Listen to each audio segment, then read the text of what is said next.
top focus right now is the Ayodhya surge. Yes, the founder and CEO of Oyo, Ritesh Agarwal, has shared recent data and said that Ayodhya was seen surging on the Oyo app for the users on New Year's Eve, and has recorded 80% bookings, which is far higher than Goa, which recorded 50% surge, and also popular hill station Nainital, which recorded a 60% surge. Now, the notable fact is that this was also, of course, like I said, put out by Ritesh Agarwal, and he clearly indicates that spiritual tourism is on the rise and will be one of the biggest growth drivers of Indian tourism in the next few years. What does this surge really mean? What do these numbers really indicate? We take this conversation forward with Sharad Kohli, senior economist. I also have with me Himanshu Bhatt, senior journalist, and Gautam Mukherjee, senior journalist, also with us on the broadcast. A lot of people, Sharad, today, people who are into real estate and, look for the trends and all, I'm sure those who told people to buy smaller properties in Ayodhya to convert them into your Airbnbs and Oyo rooms and all, they really must be feeling proud of what they foresaw, which is truly now coming true.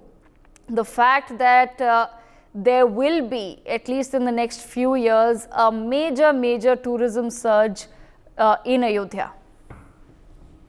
Well, thank you, Devika. Yes, indeed. Ayodhya is drawing a lot of attention for all the good reasons. I mean, on 22nd Jan, we have the, the temple coming up. There's an airport which was never there in Ayodhya. There is a revamped train station which is there. There's so much of infrastructure happening. And of course, the excitement about the Ram Mandir, we all know the euphoria which built up over so many years. It's finally happening. Obviously, that is drawing the tourists. But more importantly, Devika, I would like to emphasize on the point that why spiritual tourism is growing. And this trend has particularly emerged after COVID. And here are the few reasons. Reason number one, that people came closer to the reality that, they can die. I'm sorry, I don't mean disrespect. They can die sooner than they expect. That one need not die when one is like, 80, 85 or, 90 years old or maybe 77, 78 years old. We saw young people going. So I think when you come close, pardon me for sounding slightly philosophical, but then people came closer to death and they realized that probably spirituality is something which can probably sail them through. That's our Indian culture. That's the way we think, that probably coming closer to spirituality, coming closer to God, going to a spiritual place, we can wash away our sins and so on and so forth. That's one thought. Second, I think the Indians basically want their younger generation, which is quite far from spirituality. So they feel when they travel as a family, they can take their children along, and children can go to temples, they can learn about their religious heritage, they can learn about religion, they can know about gods and goddesses, which they learned in their own younger years. Their parents imbibed those sanskars in them, and they want their children to learn those sanskars. That's number three. Number three, Devika, is that spiritual tourism is not as expensive as going to Goa or as expensive as going to London or New York.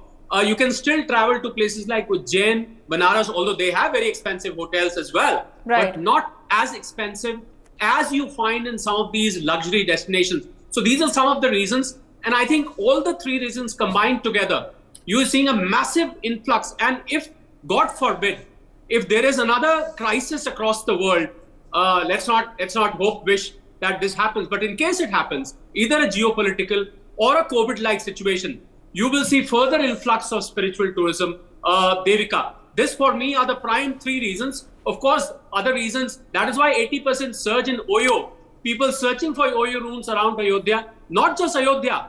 We saw that trend in Mathura, Vrindavan. We saw that trend in Ujjain, in Banaras, in Rameshwaram. All the places which are of religious interest are today drawing crowds by loads, Devika.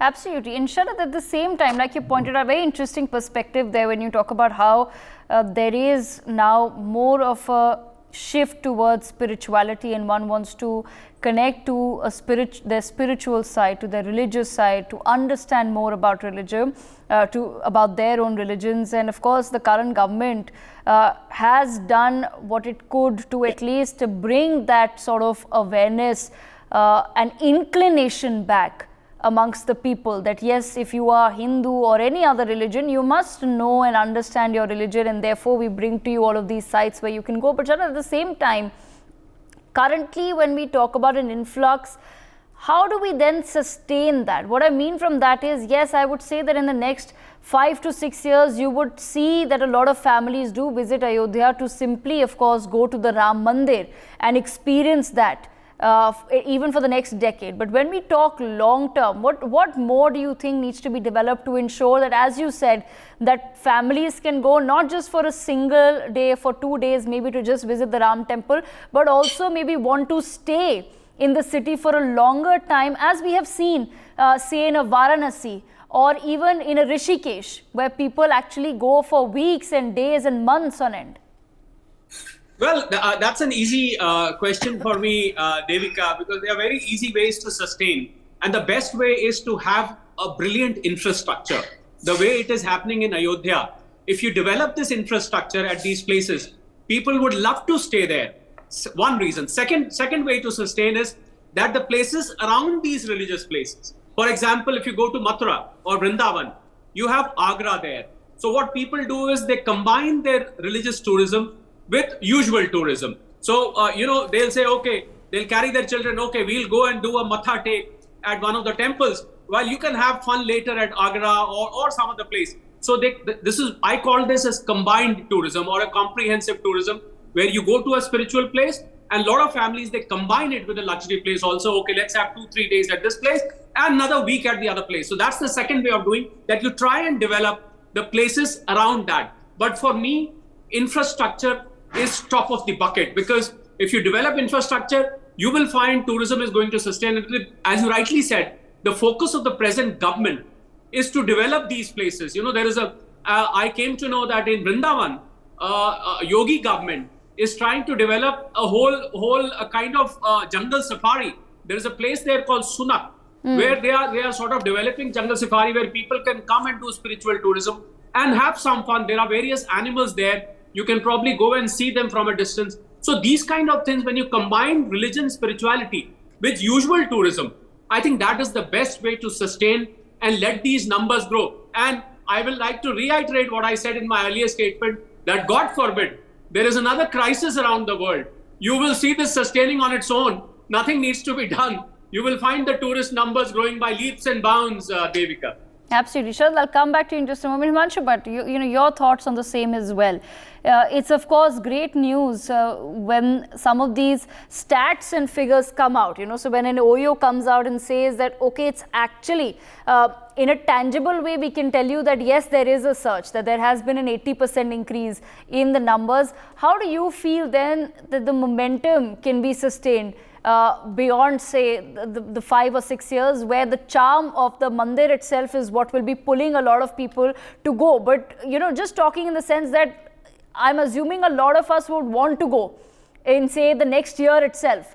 And if we can't do that, then in the next couple of years at least, everybody's already made plans with their families of when they would like to visit Ayodhya. But I'm talking about why I would want to go over and over and over again to a particular place.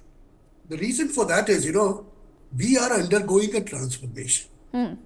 As a country, as a Bharat, we are undergoing a transformation of cultural nationalism. I'm using this term very, very carefully. And when you do that, you want to get connected to your roots. As I'll elaborate a little more. I'll go a little further than what Dr. Kohli said. You know something? After this 22nd, there is going to be a temple opening in UAE. Yes. Then there is going to be a temple opening in US. And then Australia. There are going to be 8 temples across the world going to be inaugurated. Now, what does it suggest? It suggests the serenity and the peace which a Sanatan can provide, no one else can provide. And that surge in thinking is catching up. And that is probably the biggest solution of what you said. Year after year, how will you do that? I expect at least 25 crore people visiting this place in 2 years' time. 25 crores. And if I tell you the figures, something? In Mecca, yearly 3 million people go. In Vatican, nearly 4.7 million people. And here we are talking in terms of 25 crores. What does it suggest? It's basically the faith in humanity. If it has to return, it has to return after a hit. And when you take a hit, when a humanity takes a hit, and which Bharat as a country has taken it for 6-7 decades, people are converging back to their old roots. And that's why I foresee a mandir ecosystem. Economics of temple will come into play. Infrastructure in 21st century, yes, we do need that.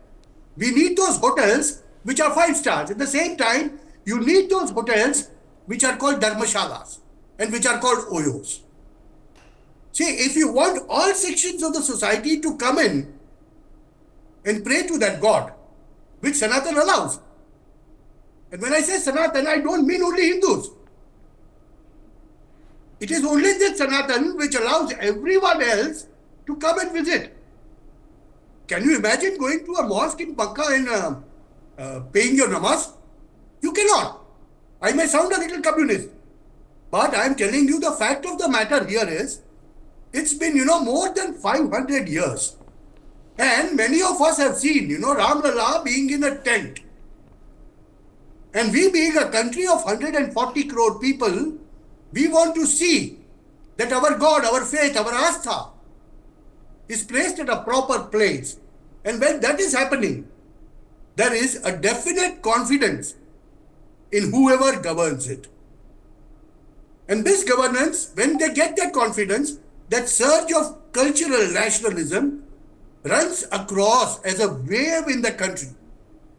And this is what will propel this, spirituality. Spirituality is not related only to Hinduism. It is related to everyone. Any faith you follow, you can be spiritual. It's something like this. When I go there, being a middle class man, maybe I'll see to that I take a flight. Not to sit in a flight, but to get down at Maharshi Valmiki International Airport and read the Ramayana verses which are written there. Which Ramayana verses are? And I want my kids to know this. Right. So that is the way the things will progress now. Gone are the days of 20th century when we considered ourselves slaves of classroom.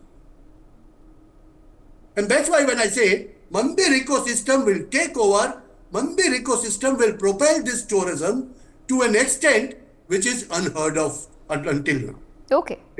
All right, Gautam Mukherjee, then when we talk about a mandir, the mandir economics, will after 22nd of January, the country then witness an attempt to also look at developing certain other destinations, as we've of course seen in Akashi, we've seen in Mathura, but several other temples. Do we see that there will perhaps be a boost and a surge in some of those destinations as well? I think to a certain extent this has been ongoing. There have been a lot of improvements made in how to reach the Char Dham. There are improvements made at Katra and how to get to Vaishno Devi, Amarnath, Ujjain, Mahakal now. And in almost every major temple town, there is an attempt and an ongoing program to improve the infrastructure, to improve the connectivity, to make it possible for people to go there without difficulty. And India is a very spiritual place. Years ago in the late 80s, I went to the Kumbh Mela and I spent a week there. And I was struck by the fact that there were millions and millions of ordinary people who had come there. They didn't belong to any of the akharas. They just came there and they camped on the banks for as long as a month. They cooked there, they ate there, they slept there. Of course, the government provided a lot of facilities to make it convenient. I had never seen 15 million people moving about on the banks as I did over there. It was, an experience of a lifetime. But what it taught me is the Indians are like this. They Hindus, certainly. I can't speak for the others. They have their own ways. But Hindus are dyed-in-the-wool pilgrim, people who will go to these, if they're arduous, so be it. If they're easy to do, that's okay too. You got the same thing in the Rath Yatra in Odisha. So when you improve facilities, other kinds of tourism will pale in comparison. Yes, combinations and so on for some people. But there is a core of people who just go because they believe in karma. They believe that by doing this, they're improving their chances in their next life, possibly in this life also. You look at the Kanwariyas, everything I have seen in India tells me that the depth of spirituality is something fascinating, and it is in ordinary people. It is in their blood, and they many of them go to great lengths to make it possible. You'll see people from the banks of the Ganga. They don't walk; they do shashtang all the way up to the temple. Yes. From the banks of the Ganga to the temple. They lie down, they get up, they lie down, they get up. This is the kind of faith you're dealing with. So you provide the facilities. As the Americans say, build it and they will come. Devika. Gautam Mukherjee, you raise a very interesting point of the Kavariyas as well, and that brings me to another question that I'd like to pose to you. When we talk about, say, as we've been talking about temple economics, as crude as that sounds, it is what it is, right? It is ultimately, there will be a lot of economic activity, and that's the easiest way to put it about. But how does then one maintain the sanctity of a place versus it then becoming some place where, like I said, the sanctity is lost? Because a lot of people today, for example, have a problem with the covers when they come out on the roads and the loud trucks and buses, and they're listening to all sorts of music, and a lot of people say, oh, this is not how you should be undertaking a religious journey. It's not a problem that I have, but I'm just saying that a lot of people out there do then pose that problem. They say that this has just become a big it's become a bit of a nuisance, so to say, people undertaking this religious journey, and it doesn't even seem religious or serious. So I just want to pose this question to you. How do you think that then balance needs to be struck? Well, when it comes to Hinduism, there's no formula that you can impose on other people. Yes. Now, the middle class wokeism could turn around and say, this is a nuisance. It gets in my way when I'm trying to make it to Nainital and they shut a whole lane. I have experienced this. And they make a racket and they have a great time while they're doing all of this. Some of them don't even walk. They get on trucks and so on. It's a proper Lare Lappa.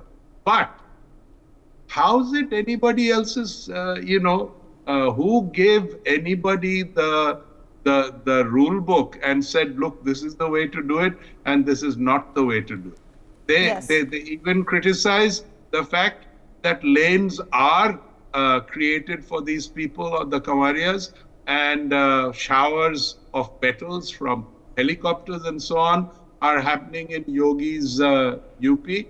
Well, it's all part and parcel. You don't like it, too bad. Okay, Gautam Mukherjee. Himanshu, but giving you an opportunity to address the same question, because like I said, ultimately at the end of the day, one wants to also ensure that just to maintain the economics of a place, one doesn't lose the sanctity of that place as well. The sanctity will not be lost. As you were referring to this Kavariya example, even here in West, we see a lot of Kavariyas in Shravan month. And they pass by on the side of the roads. There's absolutely no problems. These are the people, like me and you, middle class people who have a faith, who believe in something, and that's why they walk all the way to Mahadev temples nearby. See, this is the way it is, and this is the way Bharat has been. In Bharat, we don't oppose to someone praying, namaz karte hai. When they do that, huge loudspeakers go on. Well, that way you can say the middle class wokism. Hey, this is disturbing me. The same thing happens, when there is Navratri. After 10 o'clock, they say, put your loudspeakers down. We want to sleep. So that's the way it is. Okay. And this is a diverse country, you got to understand that. And as far as the sanctity is concerned, let me tell you one thing. See, sanctity of a religious place or a holy place is a matter to be discussed properly within the framework of a religion by people who follow religious practices. Sanctum sanctorum, garbhagriha jisko hum kehte hain. You may not allow everyone there. You have to maintain the sanctity of that. If you want to go there, you have to have a bath. You cannot be putting a jinoi and going there calling yourself a certain Brahmin. Now that has to be there in that person. Okay. So that is the way that sanctum sanctorum should be maintained and the sanctity of the place to be preserved. Okay. When we talk of a temple which is coming up in Ram Mandir in Ayodhya, there has to be a certain amount of sanctity which needs to be maintained. And it will be maintained, I'm quite sure. Because present government, present dispensation is not losing even one iota of what needs to be done at what time, what is the auspicious time. They are maintaining everything. So don't believe that by going into Sanatan economics, you are not going to maintain that. Okay. The sanctity of the place will be maintained. Okay, Sharad, I want to bring you in on another interesting, aspect of this, which is, of course, what everybody else who's providing the services right now needs to be doing. Yes, of course, like I said, at the end of the day, it is simple, sheer economics. It goes by demand and supply. So we see today that the flight tickets, at least for now, are rather expensive. I was told that from Delhi to Ayodhya, the flight is nearly touching 80,000 per person. And I understand, yes, there's like I said, it's simple demand and supply. But do you think that eventually that's something that maybe the government or perhaps some sort of authority needs to intervene into so that some of these modes of transport continue to be accessible to everyone and it doesn't, like I said, become just an economic activity where you're trying to milk it for as many years in the next few years while this surge is on? Devika, this Ayodhya 22nd temple setup is an exceptional event. So obviously there's a lot of, as I said, there's a lot of interest, a lot of excitement, a lot of people want to go because it's a centuries, once in a centuries kind of an event which everybody wants. So I keep this as an exception. But as far as what needs to be done on part of the whole destination, you need to divide the tourists into three categories. One category is people who come from villages, the people who come from rural background. If you go to any religious destination, Devika, you will find that almost 50 to 60% people comprise of people coming from the rural background. They come from the surrounding places. They come with a sack on their head and they'll come with very minimal luggage. They'll have hardly anything, although they may like to stay for weeks together, but they will come with very minimal luggage. So you will see half of the composition of this crowd is of those people. So one, I think this category needs to be that you need to have places to stay. You need to have places, you need to have facilities which match their budgets. That's one. Second category is the huge Indian middle class. People who come on their Wagonars and Swift Desires and so and so. This is also a very substantial number. So right. You need to have rooms in the range of 2,500 to 5,000 rupees where these people can stay for one or two nights. Then there is the last category, the elite category. People who can afford rooms of 30, 40,000. There is a Taj there, or there's an Oberoi there, or there is a Hyatt there. So there is this class as well. So I think what the destination needs to do is to very meticulously ensure that there is a separate arrangement for all three classes. Not that people are, somebody from the rural background goes and he finds the only room available is in Taj Hotel, which he can never dream of staying. So I think that is one thing which needs to be done. Then the facilities, the infrastructure, which I spoke of, and with my co-panelists Gautam and Mr. Bhatt also spoke of, is that the facility, places to eat, places to have shower, the queues. Then I think one very important aspect, Devika, which I would like to mention, which I am very strictly against, you have these VIP lines. Yes. You go to a temple, you pay a premium, and you can have a darshan in next 10 minutes. I pay 700 or 1,000 rupees. Whereas the poor family which has come from a rural background, they are standing in a 1 kilometer long queue. I think places of religion teach us equality. Places of religion teach us that all human beings are one. For God, it doesn't matter if I'm a Karodpati or I'm a Lakpati or I'm a Hazarpati. I'm sorry. But Sharad, you see honesty in Gurdwaras, right? When you go and you sit in the Langar hall in a Gurdwara, you're eating with everybody. You're not looking at who I'm sitting with and who is serving me and what meal am I getting. So a very, very important point raised there by you. Absolutely. So why in Tirupati I can pay a premium and get in 10 minutes? Why in Vaishno Devi? If I'm carrying a political reference, I can just go straight in. No, I think that equality of people, at least for the temples, I think that should be maintained. So I think the destination needs to be planned very meticulously, which unfortunately, I'm sorry to say that, and I don't mean disrespect to any religious destination. I've been to Ayodhya. I've been to practically every single religious destination. I find that these destinations are found unprepared to handle these three category of crowds. Right. And then the cleanliness. I think cleanliness is a very important aspect. You spoke of Gurdwara, Devika. Look at the cleanliness in the Gurdwara. Why can't this cleanliness get into some of the very famous destinations? Absolutely. And Sharad, I was literally just coming to that. That was going to be my last point, and I'm glad you raised that there when you talk about cleanliness.